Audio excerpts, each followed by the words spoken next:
ಜೀನಾಗೆ ಸಂಪಾದಕತ್ವದಲ್ಲಿ GMS news Sagar ಸುತ್ತದ ಆಚೆ ಈಚೆ ಶುಕ್ರವಾರದ ನ್ಯೂಸ್ ಅಪ್ಡೇಟ್ಗೆ ತಮಗೆ ಸ್ವಾಗತ.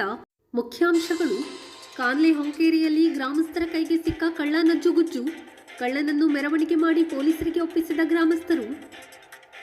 ಭಾನುವಾರ ಸಾಗರ ಶ್ರೀ ಚಿತ್ರಮಂದಿರದಲ್ಲಿ ಸಾಗರದವರೇ ನಟಿಸಿ ನಿರ್ದೇಶಿಸಿ ಮಲೆನಾಡಿನ ಸೊಬಗನ್ನು ಒಳಗೊಂಡ ವಿಕಲ್ಪ ಚಿತ್ರ ಬಿಡುಗಡೆ. ವಿಕಲ್ಪ ವೀಕ್ಷಿಸಿ ಪ್ರೋತ್ಸಾಹಿಸಿ ಎಂದ ನಾಯಕ ನಟ ಪೃಥ್ವಿರಾಜ್. ಚಿತ್ರ ಕುರಿತು ಮೇಘರಾಜ್ ಮಾತು. ಮಲೆನಾಡು ರೈತರ ಸಮಸ್ಯೆ ಬಗೆಹರಿಸದ ರಾಜ್ಯ ಸರ್ಕಾರದ ಧೋರಣೆ ಖಂಡಿಸಿ ಮಾರ್ಚ್ 2ರಂದು ಸಿಗಂದೂರು ರಸ್ತೆ ಬಂದ್ ಕುರಿತು ಮಾಹಿತಿ ನೀಡಿದ ತೀನಾ ಶ್ರೀನಿವಾಸ್. ಒಕ್ಕಲೆಬ್ಬಿಸುವ ಭೀತಿಯಲ್ಲಿದ್ದ ಯಡಮನೆ ಗ್ರಾಮಕ್ಕೆ ಕಾಂಗ್ರೆಸ್ ನಿಯೋಗ ಭೇಟಿ. ಶಾಸಕರಿದ್ದಾರೆ, ಹೆದರಬೇಡಿ ಎಂದು ಅಭಯ. ಸಾಗರದಲ್ಲಿ ಫೆಬ್ರವರಿ 22ರಂದು ಶಿವಮೊಗ್ಗ ಜಿಲ್ಲಾ ಮಟ್ಟದ ಹವ್ಯಕ ಶಿಕ್ಷಕರ ಸಮಾವೇಶ ಸಾಗರದಲ್ಲಿ. ಈಗ ಸುದ್ದಿಯ ವಿವರ. ಸಾಗರ ತಾಲೂಕಿನ ಕಾನ್ಲೆ ಗ್ರಾಮ ಪಂಚಾಯಿತಿ ವ್ಯಾಪ್ತಿಯ ಹೊಂಕೇರಿ ಗ್ರಾಮದಲ್ಲಿ ಹಾಡು ಹಗಲೇ ಮನೆ ಕಳ್ಳತನ ಮಾಡಿದ್ದ ಕದೀಮನನ್ನು ಗ್ರಾಮಸ್ಥರು ಹಿಡಿದು ಥಳಿಸಿ ಪೊಲೀಸರಿಗೆ ಒಪ್ಪಿಸಿದ ಘಟನೆ ಶುಕ್ರವಾರ ನಡೆದಿದೆ. ಹೊಂಕೇರಿ ಗ್ರಾಮದ ರೈತರೊಬ್ಬರ ಮನೆಯಲ್ಲಿ ಬೆಲ್ಲ ಹಾಗೂ ಫಸಲು ಮಾರಿ ಬಂದ 50,000 ರೂಪಾಯಿ ನಗದನ್ನು ಕಪಾಟಿನಲ್ಲಿ ಇರಿಸಿದ್ದರು. ಮನೆಯಲ್ಲಿದ್ದವರು ಜಮೀನು ಕೆಲಸಕ್ಕೆ ಹೋಗಿದ್ದನ್ನು ಗಮನಿಸಿದ ಕಳ್ಳ ಮನೆ ಬಾಗಿಲು ಮುರಿದು ಒಳಗೆ ನುಗ್ಗಿದ್ದಾನೆ. ಮನೆಯೊಳಗೆ ಇದ್ದ 50,000 ನಗದು ಚಿನ್ನಾಭರಣ ಕಳ್ಳತನ ಮಾಡಿಕೊಂಡು ಪರಾರಿಯಾಗುತ್ತಿದ್ದಾಗ ಗ್ರಾಮಸ್ಥರ ಕೈಗೆ ಸಿಕ್ಕಿಬಿದ್ದಿದ್ದಾನೆ. ಸಿಕ್ಕಿಬಿದ್ದ ಕಳ್ಳನನ್ನು ಲಗೇಜ್ ಆಟೋದಲ್ಲಿ ಮೆರವಣಿಗೆ ಮಾಡಿ ನಂತರ ಪೊಲೀಸರ ಕೈಗೆ ಒಪ್ಪಿಸಿದ್ದಾರೆ. ಗ್ರಾಮಸ್ಥರ ಕೈಗೆ ಸಿಕ್ಕಿಬಿದ್ದ ಕಳ್ಳ ತನ್ನ ಹೆಸರು, ಊರು ಯಾವುದನ್ನು ಕೇಳಿದರೂ ಬಾಯಿ ಬಿಡುತ್ತಿಲ್ಲ. ಗ್ರಾಮಾಂತರ ಠಾಣೆ ಪೊಲೀಸರು ಮುಂದಿನ ಕ್ರಮ ಕೈಗೊಂಡಿದ್ದಾರೆ.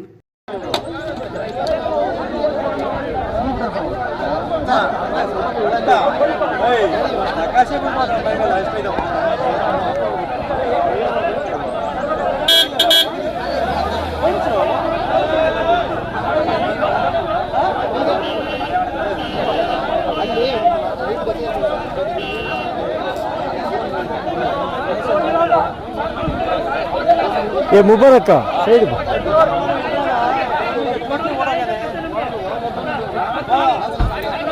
ಹೆಚ್ಚು ಜನ ಸಾಗರದವರೇ ನಟಿಸಿರುವ ನಿರ್ಮಿಸಿರುವ ವಿಕಲ್ಪ ಚಿತ್ರವನ್ನು ಸಾಗರಿಕರು ನೋಡಿ ಆಶೀರ್ವಾದ ಮಾಡಬೇಕು ಎಂದು ಚಿತ್ರದ ನಾಯಕ ನಟ ಪೃಥ್ವಿರಾಜ್ ಪಾಟೀಲ್ ತಿಳಿಸಿದರು. ಸಾಗರದ ಅಕ್ಷಯ ಸಾಗರ ಸಹಕಾರಿ ಸಭಾಭವನದಲ್ಲಿ ಶುಕ್ರವಾರ ವಿಕಲ್ಪ ಚಿತ್ರತಂಡದ ಜೊತೆ ಏರ್ಪಡಿಸಿದ್ದ ಸಂವಾದ ಕಾರ್ಯಕ್ರಮದಲ್ಲಿ ಪಾಲ್ಗೊಂಡು ಅವರು ಮಾತನಾಡುತ್ತಿದ್ದರು. ಈ ಸಂದರ್ಭದಲ್ಲಿ ಟಿಡಿ ಮೇಘರಾಜ್ ಮಾತನಾಡಿದರು. ಚಿತ್ರದ ನಾಯಕ ನಟ ಪೃಥ್ವಿರಾಜ್ ಪಾಟೀಲ್ ಮತ್ತು ಸಹ ನಿರ್ದೇಶಕ ಮಿಥುನ್ ಅವರನ್ನು ಸನ್ಮಾನಿಸಲಾಯಿತು. ಕಾರ್ಯಕ್ರಮದಲ್ಲಿ ಕುಮಾರ್ ಗೌಡ, ಎಸ್ಸಿ ಗಂಗಾಧರ್ ಗೌಡ, ಕೆವಿ ಪ್ರವೀಣ್, ಸಚಿನ್, ದೇವರಾಜ್ ಇನ್ನಿತರರು ಹಾಜರಿದ್ದರು. ಎಲ್ಲರಿಗೂ ನಮಸ್ಕಾರ. ನನ್ನ ಹೆಸರು ಪೃಥ್ವಿರಾಜ್ ಪಾಟೀಲ್, ನಿಮ್ಮೂರ ಸಾಗರದವನು. ನಾವೆಲ್ಲರೂ ಸಾಗರದವರೇ ಸೇರಿ ವಿಕಲ್ಪ ಅನ್ನೋ ಒಂದು ಚಿತ್ರವನ್ನ ಮಾಡಿದೀವಿ. ಇದರಲ್ಲಿ 40 ಜನ ಆರ್ಟಿಸ್ಟ್ ಸಾಗರದವರೇ ಆಗಿರ್ತಾರೆ. ಇಲ್ಲಿನ ಸಂಗೀತ ನಿರ್ದೇಶಕರು ಕೂಡ ಸಾಗರದವರೇ ಆಗಿದ್ದಾರೆ. ಇಲ್ಲಿ ಹಲವಾರು ವಿಶೇಷತೆಗಳನ್ನ ಬಳಸ್ಕೊಂಡು ಮಲೆನಾಡಿನ ಮಧ್ಯದಲ್ಲೇ ಶೂಟ್ ಮಾಡಿದೀವಿ. ನಾವು ಸಿಂಗಪುರ್ ಮತ್ತು ಆಮ್ಸ್ಟರ್ಡ್ಯಾಮ್ ಅಲ್ಲಿ ಶೂಟ್ ಮಾಡಿದ್ರು ಕೂಡ ಚಿತ್ರದ ಬಹುತೇಕ ಚಿತ್ರೀಕರಣ ಮಲೆನಾಡಲ್ಲೇ ಆಗಿದೆ. ಮತ್ತೆ ಇದರಲ್ಲಿ 89 ವರ್ಷದ ಮಾಸ್ತಿ ಅಮ್ಮ ಅನ್ನೋ ಒಂದು ಅಜ್ಜಿ, ನಮ್ಮೂರಿನವರೇ ಆದ ಒಂದು ಅಜ್ಜಿ ಒಂದು ಅದ್ಭುತವಾದ ಹಾಡನ್ನ ಹಾಡಿದ್ದಾರೆ. ಅವಾಗ್ಲೇ ಹೇಳ್ದಂಗೆ ಎಲ್ಲಾ ಕಲಾವಿದರು ಸಾಗರದವರೇ ಮತ್ತು ಸಾಗರದ ಸುತ್ತಮುತ್ತಲದವರೇ. ಹೋಲ್ಡ್ ಅಂಡ್ ರಿಲೀಸ್ ಅನ್ನೋ ಒಂದು ಹೊಸ ರೀತಿಯ ಸೈಕಲಾಜಿಕಲ್ ಥ್ರಿಲ್ಲರ್ ಬೇಸ್ಡ್ ಸಿನಿಮಾ ಶೈಲಿಯಲ್ಲಿ ಬಳಸಿ ನಾವು ಇದನ್ನ ಸಿನಿಮಾವನ್ನು ಶೂಟ್ ಮಾಡಿದೀವಿ. ಕ್ಯಾಮ್ರಾ ಕ್ವಾಲಿಟಿ ಇರ್ಬೋದು, ನಮ್ಮ ವಿಜುವಲ್ ಎಕ್ಸ್ಪೀರಿಯನ್ಸ್ ಇರ್ಬೋದು ಮತ್ತು ನಮ್ಮ ಸೌಂಡ್ ಸ್ಕೇಪಿಂಗ್ ಇರ್ಬೋದು, ಎಲ್ಲೂ ಕೂಡ ನಾವು ಕಾಂಪ್ರಮೈಸ್ ಆಗಿಲ್ಲ. ಈಗಾಗಲೇ 2 ವಾರ ರಾಜ್ಯದಾದ್ಯಂತ ರನ್ ಆಗಿ 3ನೇ ವಾರಕ್ಕೆ ಕಾಲಿಡ್ತಾ ಇದೆ. ಸಾಗರ ಸ್ಟ್ರೀಟ್ ಟಾಕೀಸ್ ಅಲ್ಲಿ ರಿಲೀಸ್ ಆಗ್ತಾ ಇದೆ 15ನೇ ತಾರೀಕಿಂದ. ಎಲ್ಲರೂ ಬಂದು ಈ ಸಿನಿಮಾದ ಅನುಭವವನ್ನ ಸ್ಟ್ರೀಟ್ ಟಾಕೀಸ್ ಅಲ್ಲೇ ಥಿಯೇಟರ್ ಅಲ್ಲೇ ತಗೋಬೇಕು ಅಂತ ನಿಮ್ಮಲ್ಲಿ ವಿನಂತಿಸ್ಕೋತೀನಿ. ದಯವಿಟ್ಟು ಬಂದು ಸಿನಿಮಾವನ್ನ ಚಿತ್ರಮಂದಿರದಲ್ಲಿ ನೋಡಿ. ಸತ್ಯ ಮತ್ತು ಕಲ್ಪಿತ ಸತ್ಯದ ಮಧ್ಯದ ವಿಚಾರವನ್ನು ಒಳಗೊಂಡ ಸಿನಿಮಾವನ್ನ ನಿರ್ಮಾಣ ಮಾಡಿದ್ದೀರಾ, ನಟನೆ ಮಾಡಿದ್ದೀರಾ. ಸತ್ಯದ ಜೊತೆಗೆ ಕಲ್ಪಿತ ಸತ್ಯ ನಮ್ಮ ಪಾಲಿಗೆ ಸತ್ಯವಾಗಲಿ ಅಂತ ಹೇಳಿ ಈ ಮೂಲಕ ಹರಸ್ತೇನೆ. ಯಶಸ್ಸಿನ ಕಡೆ ಹೋಗಿ. ನನ್ನ ಕೈಲಿ ಹೆಚ್ಚಿಗೆ ಶಬ್ದಗಳಿಲ್ಲ. ಅಷ್ಟು ನಿಮ್ಮ ಮಾತುಗಳಲ್ಲಿ, ಸಿನಿಮಾ ನಾನು ನೋಡಿಲ್ಲ, ನಿಮ್ಮ ಮಾತುಗಳಲ್ಲಿ ನಾವು ಗ್ರಹಿಸಿದ ಅಂಶಗಳು ನಿಜವಾಗಿಯೂ ನಿಮ್ಮ ಸಮಾಜದ ಬಗೆಗಿನ ಪೂರಕ ಅಂಶಗಳು ನಿಮ್ಮಲ್ಲಿ ಎಷ್ಟು ಹುದುಗಿದೆ ಅನ್ನೋದು ನಮಗೆ ಅರ್ಥವಾದಂಥ ವಿಷಯ. ಮುಂದಿನ ಪೀಳಿಗೆಯ ರಚನಾತ್ಮಕ ಬೆಳವಣಿಗೆಯಲ್ಲಿ ನಿಮ್ಮ ಭಾವನೆಗಳು ಅತ್ಯಂತ ಪರಿಣಾಮಕಾರಿ ಅಂಶಗಳಾಗಿ ಪರಿಣಮಿಸುತ್ತೆ. ಕೇವಲ ರಂಗ ಕಲಾವಿದನಾಗದೇನೆ ಸಮಾಜದ ಸುಧಾರಕರು ನೀವು ಆಗಿ ಅಂತ ಹೇಳ್ತಕ್ಕಂಥ ಹಾರೈಕೆಯನ್ನ ಈ ಸಂದರ್ಭದಲ್ಲಿ ಮಾಡಿ ಆಶಿಸಿ ನನ್ನ ಮಾತು ಮುಗಿಸ್ತೇನೆ. ಮಾರ್ಚ್ 1ರ ಒಳಗೆ ಸಾಗರವೂ ಸೇರಿದಂತೆ ಮಲೆನಾಡು ರೈತರ ಬೇಡಿಕೆ ಈಡೇರಿಸದಿದ್ದರೆ ಮಾರ್ಚ್ 2ರಂದು ಸಿಗಂದೂರು ರಸ್ತೆ ತಡೆ ನಡೆಸಿ ತೀವ್ರ ಸ್ವರೂಪದ ಪ್ರತಿಭಟನೆ ಹಮ್ಮಿಕೊಳ್ಳುವುದಾಗಿ ಮಲೆನಾಡು ರೈತ ಹೋರಾಟ ವೇದಿಕೆ ಜಿಲ್ಲಾ ಸಂಚಾಲಕ ತೀನಾ ಶ್ರೀನಿವಾಸ್ ಎಚ್ಚರಿಕೆ ನೀಡಿದ್ದಾರೆ. ಸಾಗರದ ಕರ್ನಾಟಕ ಕಾರ್ಯನಿರತ ಪತ್ರಕರ್ತರ ಭವನದಲ್ಲಿ ಶುಕ್ರವಾರ ಕರೆಯಲಾಗಿದ್ದ ಸುದ್ದಿಗೋಷ್ಠಿಯಲ್ಲಿ ಅವರು ಮಾತನಾಡುತ್ತಿದ್ದರು. ಗೋಷ್ಠಿಯಲ್ಲಿ ರಾಮಪ್ಪ ಬೇಸೂರು, ಉದಯ್, ಚಕ್ರಪಾಣಿ, ಅಶೋಕ್ ಬೇಸೂರು, ಮಂಜಪ್ಪ, ಮೋಹನ್ ಇನ್ನಿತರರು ಹಾಜರಿದ್ದರು. ರೈತರಿಗೆ ಕೊಟ್ಟಂತ ಮಾತನ್ನ ಜಾರಿ ಮಾಡದೆ ಇವತ್ತು ಮುಖ್ಯಮಂತ್ರಿಯವರು ಮತ್ತೆ ಪಕ್ಷದ ಅಧ್ಯಕ್ಷರಾದ ಡಿ.ಕೆ. ಶಿವಕುಮಾರ್ ಅವರು ಈಗ DCM ಆಗಿದ್ದಾರೆ. ಮಲೆನಾಡಿನ ಜನರಿಗೆ ದ್ರೋಹ ಬಗ್ಗಿದ್ದಾರೆ ಅನ್ನೋ ಮಾತನ್ನ ನಾನು ಈ ಸಂದರ್ಭದಲ್ಲಿ ಹೇಳ್ತಾ ಇದ್ದೀನಿ. ನಾವು ಮಧು ಬಂಗಾರಪ್ಪನವರು ಅವರಿಗೆ ಹಲವಾರು ಬಾರಿ ನೀವು ಪಾದಯಾತ್ರೆ ಮಾಡಿದ್ರಿ, ಸಮಸ್ಯೆ ಬಗೆಹರಿಸಬೇಕು ಅಂತ ಹೇಳಿ ನಾವು ಅವರಿಗೆ ಹೇಳಿದ್ವಿ. ಮಧು ಬಂಗಾರಪ್ಪನವರು ಒಂದು 5-6 ಸಭೆಗಳನ್ನ ನಡೆಸಿದ್ದಾರೆ. ಆ ಸಭೆಯಲ್ಲಿ ಅರಣ್ಯ ಸಚಿವ ಖಂಡ್ರೆ ಅವರು, ಕಂದಾಯ ಸಚಿವ ಕೃಷ್ಣ ಬೈರೇಗೌಡರು, ಆಮೇಲೆ ಜೊತೆಗೆ ನಮ್ಮನ್ನ ಕರ್ಕೊಂಡೋಗಿ ಮುಖ್ಯ ಕಾರ್ಯದರ್ಶಿ ಶಾಲಿನಿ ರಜನೀಶ್ ಅವ್ರ ಹತ್ರನೂ ನಾವು ಕೂತು ಮಾತಾಡಿದ್ವಿ. ಆದ್ರೆ ಸಮಸ್ಯೆಗಳು ಯಾವ ಬಗೆಹರಿಲಿಲ್ಲ. ಶರಾವತಿ ಮುಳುಗಡೆ ಸಂತ್ರಸ್ತರ ಸಮಸ್ಯೆಯನ್ನ ಬಗೆಹರಿಸಬೇಕು, ಹಿಂದೆ ಮಂಜೂರಾದಂತ ಭೂಮಿಗೆ ಕೇಂದ್ರ ಸರ್ಕಾರ ಅನುಮತಿ ಕೊಡಬೇಕು ಅಂತ ಬೊಮ್ಮಾಯಿ ಅವರು ಕೇಂದ್ರ ಸರ್ಕಾರಕ್ಕೆ ಪತ್ರ ಬರೆದಾಗ ಕೇಂದ್ರ ಸರ್ಕಾರ ಸುಪ್ರೀಂ ಕೋರ್ಟ್ ನಲ್ಲಿ ಒಂದು ಮಧ್ಯಂತರ ಅರ್ಜಿ ಸಲ್ಲಿಸ್ರಿ ಅಂತ ಹೇಳಿದ್ರು, ಪತ್ರ ಬರೆದಿದ್ರು. ಅದ್ರ ಪ್ರಕಾರ ಮಧ್ಯಂತರ ಅರ್ಜಿಯನ್ನ ಒಂದು ಸಲ್ಲಿಸಿರೋದ್ ಬಿಟ್ರೆ ಸುಪ್ರೀಂ ಕೋರ್ಟ್ಗೆ ಈ ಸರ್ಕಾರ ಬಂದ ಮೇಲೆ ಯಾವುದೇ ಸಮಸ್ಯೆಗಳು ಕೊನೆ ಕಂಡಿಲ್ಲ ಅಥವಾ ಬಗೆಹರಿಸೋ ನಿಟ್ಟಿನಲ್ಲಿ ಸರಿಯಾದಂತ ತೀರ್ಮಾನಗಳನ್ನ ಕೈಗೊಳ್ಳಿಲ್ಲ. ಆಮೇಲೆ ಈಗ ಸುಪ್ರೀಂ ಕೋರ್ಟ್ ಕಳೆದ ವರ್ಷ ಡಿಸೆಂಬರ್ನಲ್ಲಿ 1 ವರ್ಷ 2 ತಿಂಗಳಾಯ್ತು, ಶರಾವತಿ ಮುಳುಗಡೆ ಸಂತ್ರಸ್ತರ ಸಮಸ್ಯೆಯನ್ನ ರಾಜ್ಯ ಸರ್ಕಾರದ ಕಾರ್ಯದರ್ಶಿ, ಕೇಂದ್ರ ಸರ್ಕಾರದ ಕಾರ್ಯದರ್ಶಿ ಇಬ್ರು ಪರಸ್ಪರ ಕೂತ್ ಮಾತಾಡಿ ಬಗೆಹರಿಸಿ ಅಂತ ಹೇಳಿ 1 ವರ್ಷ 2 ತಿಂಗಳಾದ್ರೂ ಆ ಸಮಸ್ಯೆಯನ್ನ ಬಗೆಹರಿಸೋದಕ್ಕೆ ಗಂಭೀರವಾದ ಕ್ರಮಗಳನ್ನ ಇದುವರೆಗೆ ತಗೊಂಡಿಲ್ಲ. ಸುಮಾರು ಜಿಲ್ಲೆಯಲ್ಲಿ ಒಂದು 40,000 ರೈತರ ಮೇಲೆ ಹಕ್ಕುಪತ್ರ ಇದ್ದವ್ರ ಮೇಲೆ ಕೇಸ್ ಹಾಕಿದ್ದಾರೆ. ತಹಸೀಲ್ದಾರ್ ಹಕ್ಕುಪತ್ರ ಕೊಟ್ಟವ್ರ ಮೇಲೆ ಇದು ಬೋಗಸ್ ಹಕ್ಕುಪತ್ರ ಅಂತ ಕೇಸ್ ಹಾಕಿದ್ದಾರೆ. ಎಲ್ಲ ನಮ್ಮ ಮುಳುಗಡೆ ರೈತರ ಮೇಲೆ, ಅದು ಶರಾವತಿ ಮುಳುಗಡೆ ಸಂತ್ರಸ್ತರಿರ್ಬೋದು, ಗಾಜನೂರು ಡ್ಯಾಮ್ ಸಂತ್ರಸ್ತರು, ಭದ್ರಾ ಡ್ಯಾಮ್ ಸಂತ್ರಸ್ತರು, ಅಂಬಳಿಗೊಳ, ಚಕ್ರ, ಹೊರಾಯಿ, ಸಾವೆಕ್ಲು ಎಲ್ಲರ ಮೇಲೂ ಕೇಸ್ ಹಾಕಿದ್ದಾರೆ. ಯಾರು ಡ್ಯಾಮಿಗೆ ವಿದ್ಯುತ್ ಯೋಜನೆಗೆ ಮತ್ತೆ ನೀರಾವರಿ ಯೋಜನೆಗೆ ಜಮೀನನ್ನ ಬಿಟ್ಕೊಟ್ಟಿದ್ದಾರೆ ಅಂತವ್ರ ಮೇಲೆ ಕೇಸನ್ನ ಹಾಕಿ ಇವತ್ತು AC ಕೋರ್ಟ್ ಅಲ್ಲಿ ಅಪರಾಧಿಗಳಂತೆ ನಿಂತು 100 ಜನ ಇವತ್ತು ಕೇಸಲ್ಲಿ ಭಾಗವಹಿಸ್ತಾ ಇದ್ದಾರೆ. ಅದಕ್ಕೋಸ್ಕರ ಈಗ ನಾನು ಮೊನ್ನೆ ಬೆಂಗಳೂರಿಗೆ ಹೋದಾಗ ಜಿಲ್ಲೆ ವಿಚಾರದಲ್ಲಿ ಮಾತಾಡಿದಾಗ ಪಕ್ಕದಲ್ಲೇ ಇದ್ದೆ, ಅವ್ರ ಕಿವಿಲಿ ಹೇಳಿದೆ, ಇನ್ನೊಂದು ದೊಡ್ಡ ವಿಷಯ ಇದೆ, ಮಲೆನಾಡು ರೈತರಿಗೆ ಮಾತು ಕೊಟ್ಟಿದ್ರಿ ಸಮಸ್ಯೆ ಬಗೆಹರಿಸ್ತೀವಿ ಅಂತ, ಅಧಿಕಾರಕ್ಕೆ ಬಂದ್ರೆ ಕೂಡಲೇ ಮಾಡ್ಬೇಕು ಅನ್ನೋದನ್ನು ಮುಖ್ಯಮಂತ್ರಿಗಳಿಗೆ ಹೇಳಿದ್ದೀನಿ. ಡಿ.ಕೆ. ಶಿವಕುಮಾರ್ ಅವ್ರ ಹತ್ರ ಮಾತಾಡಿದ್ದೀನಿ. ಆಮೇಲೆ ಮುಖ್ಯ ಕಾರ್ಯದರ್ಶಿ ಶಾಲಿನಿ ರಜನೀಶ್ ಅವ್ರ ಹತ್ರ ನೀವು ತಗೊಂಡ ತೀರ್ಮಾನಗಳು ಜಾರಿ ಬರ್ಬೇಕು ಅಂತ ಹೇಳಿದ್ದೀನಿ. ಮಧು ಬಂಗಾರಪ್ಪ ಅವ್ರ ಮನೆಗೆ ಹೋಗಿ ಖುದ್ದಾಗಿ ಹೇಳಿದ್ದೀನಿ. ನಮ್ಮ ಶಾಸಕ ಗೋಪಾಲ್ ಕೃಷ್ಣ ಅವರಿಗೂ ಸಹ ನಾನು ಮಾತಾಡೋ ಹೊತ್ತಿಗೆ ಈ ವಿಚಾರವಾಗಿ ಹೇಳಿದ್ದೀನಿ. ನಮ್ಮ ಬೇಡಿಕೆಗಳನ್ನ ಈಡೇರಿಸೋದಕ್ಕೆ ಕಾದು ಇವತ್ತು ಯಾವುದೇ ಸಮಸ್ಯೆಗಳ ಬಗೆಹರಿಸಕ್ಕೆ ಸೂಕ್ತ ಕ್ರಮ ಕೈಗೊಳ್ಳದೆ ಇರೋದ್ರಿಂದ ಮಾರ್ಚ್ 2ರೊಳಗಾಗಿ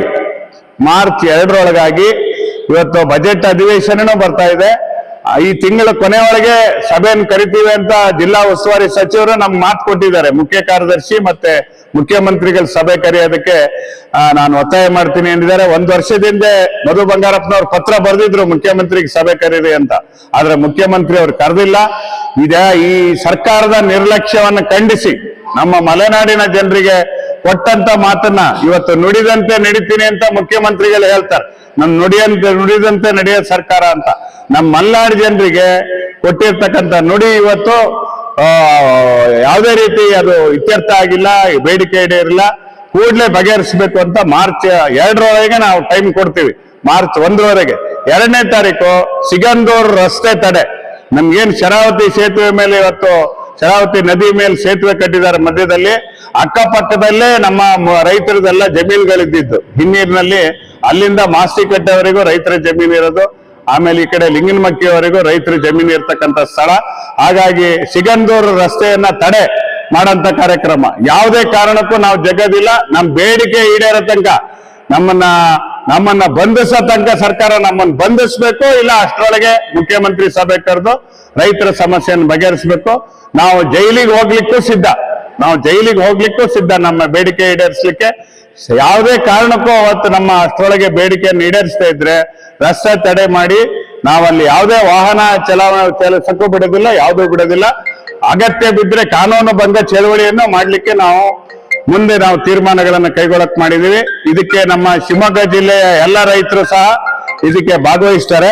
ಆಮೇಲೆ ಕೊಟ್ಟ ಮಾತು ತಪ್ಪಿ ಇವತ್ತು ಇಡೀ ಮಲೆನಾಡಲ್ಲಿ ಅಲ್ಲೋಲ ಕಲ್ಲೋಲ ಆಗಂತ ಪರಿಸ್ಥಿತಿ ಆಗಿದೆ. ಉತ್ತರ ಕನ್ನಡದಲ್ಲಿ ಇರ್ಬೋದು, ದಕ್ಷಿಣ ಕನ್ನಡ, ಕೊಡಗು, ಚಿಕ್ಕಮಂಗ್ಳೂರಲ್ಲೂ ಸಫರ್ ಪಡ್ತಾ ಇದ್ದಾರೆ.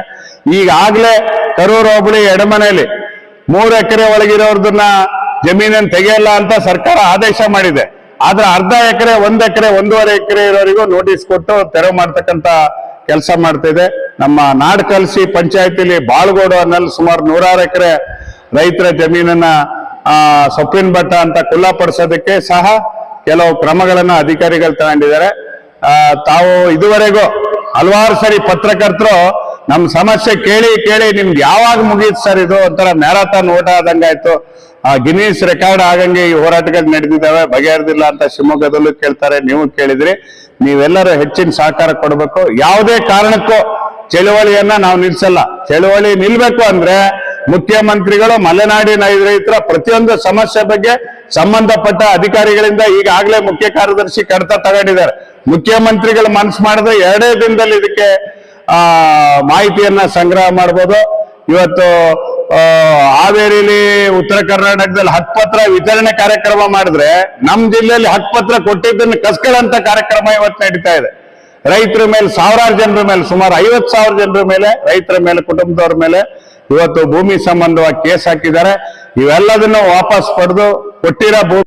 ಸಾಗರ ತಾಲೂಕಿನ ಕರೂರು ಹೋಬಳಿಯ ಚನ್ನಗೊಂಡ ಗ್ರಾಮ ಪಂಚಾಯಿತಿ ವ್ಯಾಪ್ತಿಯ ಎಡಮನೆ ಗ್ರಾಮಕ್ಕೆ ಶುಕ್ರವಾರ ಕಾಂಗ್ರೆಸ್ ನಿಯೋಗ ಭೇಟಿ ನೀಡಿ ಒಕ್ಕಲೆಬ್ಬಿಸುವ ಆತಂಕದಲ್ಲಿದ್ದ 16 ರೈತ ಕುಟುಂಬಗಳಿಗೆ ಸಾಂತ್ವನದ ಜೊತೆಗೆ ಶಾಸಕರು ನಿಮ್ಮ ಜೊತೆ ಇದ್ದಾರೆ, ಒಕ್ಕಲೆಬ್ಬಿಸಲು ಬಿಡುವುದಿಲ್ಲ ಎಂದು ಧೈರ್ಯ ಹೇಳಿ ಬಂದಿದೆ.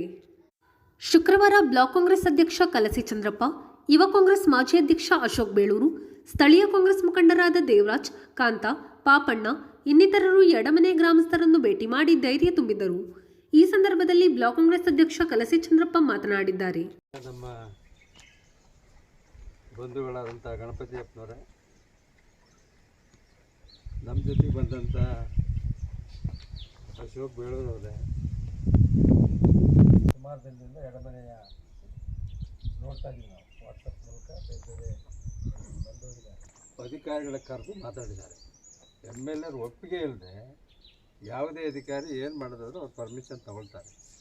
ಅದು ತಮಗೆ ಗೊತ್ತಿರಲಿ. ಇಲ್ಲಿ ಏನಾಗಿದೆ, ಅನೇಕ ಜನ ಬಂದೋಗಿದ್ದಾರೆ, ರಾಜಕಾರಣ ಮಾಡ್ತಾರೆ. ಬೇರೆ ಬೇರೆ ಸಂಘ ಸಂಸ್ಥೆಯವರು, ಬೇರೆ ಪಾರ್ಟಿಯವರು ಅವರವ್ರು ಬರ್ತಾರೆ. ಇಂಥ ಸಂದರ್ಭ ಹುಡುಕಿ ಬರ್ತಾರೆ. ಬರಲಿ, ಬಂದ ಕೂಡಲೇ ನೀವು ಇದು ಮಾಡೋದು ಬೇಡ. ನಿಮ್ಮ ಪರವಾಗಿ ಈಗ ನಮ್ಮದೇ ಸರ್ಕಾರ ಇದೆ, ನಮ್ಮ MLA ಇದ್ದಾರೆ, ನಿಮ್ಮ ಪರವಾಗಿ ಇದ್ದಾರೆ, ಅಧಿಕಾರಿಗಳಿಗೆ ಮಾತಾಡಿದ್ದಾರೆ. ಮುಂದೆ ಏನು ಮಾಡಬೇಕು, ನಿಮಗೆ ಯಾವ ರೀತಿಯ ನ್ಯಾಯ ಕೊಡಿಸ್ಬೇಕು. ಯಾಕಂದ್ರೆ ಬದುಕು ನಾನು ನೋಡಿದೆ, ಇಲ್ಲಿ ಪರಿಸ್ಥಿತಿ ಕಷ್ಟ ಇದೆ.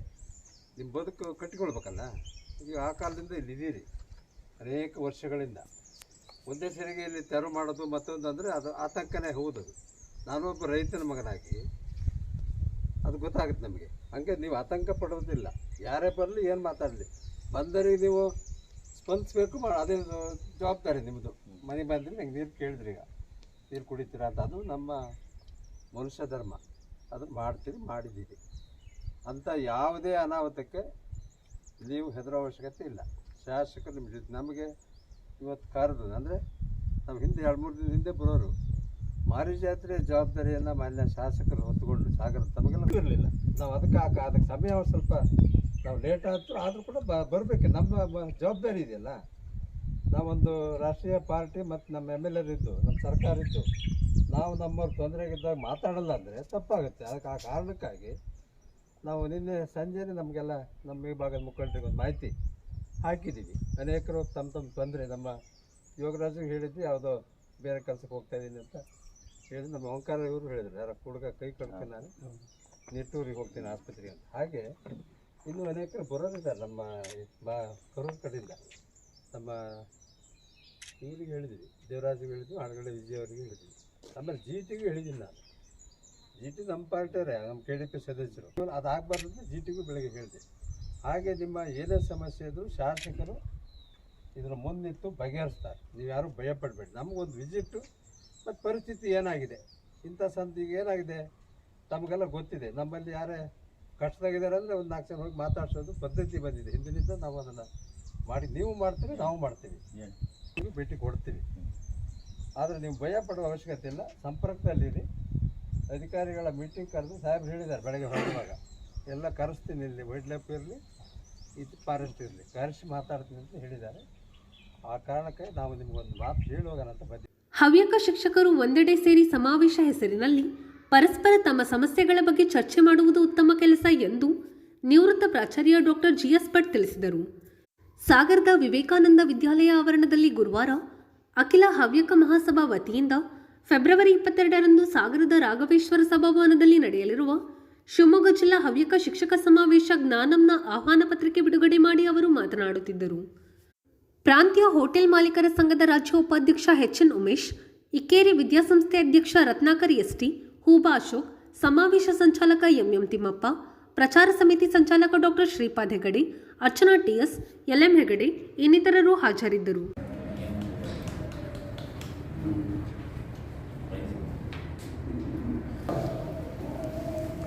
ಆಮಂತ್ರಣ ಪತ್ರಿಕೆಯನ್ನು ವಿಧಿಯುಕ್ತವಾಗಿ ಬಿಡುಗಡೆ ಮಾಡಬೇಕು ಅಂತ ಅನ್ನೋದು ಇಡೀ ಕಾರ್ಯಕ್ರಮದ ಪ್ರಾರಂಭದ ಶುಭ ಸೂಚನೆಯನ್ನು ಕೊಡ್ತಾ ಇದೆ.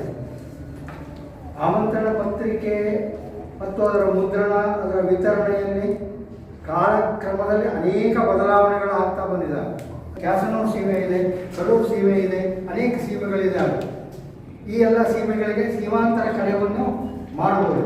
ಆದರೆ ವೈಯಕ್ತಿಕವಾಗಿ ಹೋಗಿ ಆಮಂತ್ರಣವನ್ನು ಕೊಟ್ಟು ಕರೆಯಬೇಕು ಮತ್ತು ಈ ಸಮಾರಂಭವನ್ನು ಅತ್ಯಂತ ಯಶಸ್ವಿಗೊಳಿಸಬೇಕು ಅಂತನ್ನುವ ಸಂಘಟಕರ ಇರಾದೆ ಮತ್ತು ಇಚ್ಛೆ ಬಹಳ ವಿಶೇಷವಾಗಿದೆ, ಬಹಳ ವಿಶೇಷವಾಗಿದೆ, ಅದರ ಅಭಿಮಾನವೇ. ಇನ್ನು ಈ ಸಂಘಟನೆಗೆ 2 ಆಧಾರ. ಒಂದು ಜ್ಞಾನಾಂಗಿಕ ಆಧಾರ, ಇನ್ನೊಂದು ವೃತ್ತಿ ಆಧಾರ. ಜ್ಞಾನಾಂಗಿಕ ಆಧಾರದ ಸಂಘಟನೆಗಳ ಇತಿಮಿತಿಗಳ ಕುರಿತು ಬೇಕಾದಷ್ಟು ಯೋಚನೆಗಳನ್ನು ಮಾಡಬಹುದು. ವೃತ್ತಿ ಆಧಾರಿತ ಸಂಘಟನೆಗಳು ಬೇಕಾದಷ್ಟು ಇದ್ದಾವೆ ಮತ್ತು ಅವು ತಮ್ಮ ಕಾರ್ಯಚಟುವಟಿಕೆಗಳನ್ನು ಮತ್ತು ತಮ್ಮ ಸದಸ್ಯರ ಪುರೋಭಿವೃದ್ಧಿಗಾಗಿ ಸಾಕಷ್ಟು ಕೆಲಸಗಳನ್ನು ಮಾಡ್ತಾ ಇದ್ದಾರೆ. ಅದರಲ್ಲಿ ಮಾತ್ರ ಇತ್ತು. ಆದರೆ ಇವತ್ತು ವೈಯಕ್ತಿಕವಾದ ಬದುಕಿನಲ್ಲಿ ಸಾಕಷ್ಟು ಕಡಿಮೆ ಆಗಿದೆ. ಇದು ಶುಕ್ರವಾರದ ಸಮಗ್ರ ಸುದ್ದಿ. ನಿರಂತರ ಸುದ್ದಿಗಾಗಿ ನೋಡ್ತಾ ಇರಿ GNS ನ್ಯೂಸ್. ನಮಸ್ಕಾರ.